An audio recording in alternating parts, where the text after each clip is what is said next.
Πρώτη φορά που είχα δει τον Άι Βασίλη, κάποιοι μου είπαν πως δεν είναι αληθινός. Μα εγώ τον είδα, του έχω ανάψει και καντήλι. Κάτι λαντάξ δεν θα γίνω κανενός. Ήταν Ιούνιος, θυμάμαι και χιόνι, και εγώ του Σούπερμαν φορούσα τη στολή.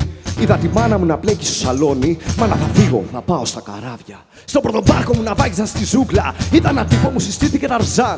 Με δύο χάπια που μου έδωσε τη ζούλα. Είδα το Σπάντερμαν με το Πίτερ Παν. Σου 80 μέρες γύρισα τον κόσμο όλο. Το αερόστρατο μου έβαζε νερά. Πήρα στο θέατρο τον πιο μεγάλο ρόλο. Είμαι ο Μπάτμαν με κομμένα τα φτερά. Μου έχουν μάθει πως το Πάσχα θα νηστεύω και τα Χριστούγεννα σχολείο δεν τα πας.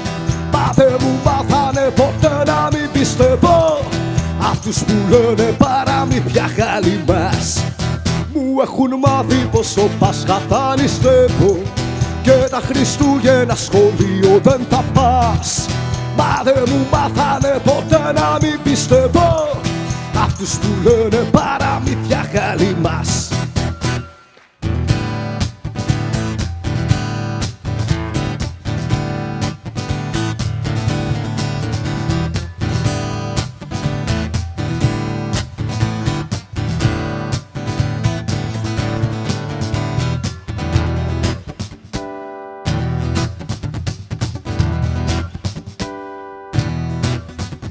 Δώσαν όπλο και με στείλαν στην Πινέζα με τη χιονάτη και τους νάνους σε 7.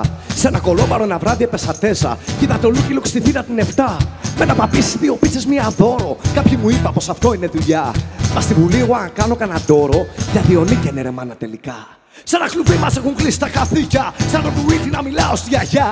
Του Σούπερ Γκούφι θα του κλέψω τα φιστίκια. Και θα πετάξω από όλους μακριά από όλα ταξίδια έκανα μέσα στα χρόνια. Και με τους κλάδων αποδράσαμε μαζί. Οι ροές μου έχουν γίνει για πρεζόνια. Και έχω μια μάνα που κατάντησα τρελή.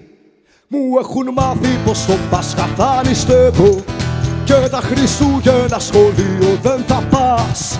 Μα δεν μου μάθανε ποτέ να μην πιστεύω αυτούς που λένε παραμύθια χάλι μας. Μου έχουν μάθει πως το Πάσχα θα νηστεύω και τα Χριστούγεννα σχολείο δεν θα πας. Μα δεν μου μάθανε ποτέ να μην πιστεύω αυτούς που λένε παραμύθια χάλι μας. Μου έχουν μάθει πως το Πάσχα θα νηστεύω και τα Χριστούγεννα σχολείο δεν θα πας. Μα δεν μου μάθανε ποτέ να μην πιστεύω αυτούς που λένε παραμύθια χάλι μας. Ευχαριστούμε πολύ. Να είστε καλά.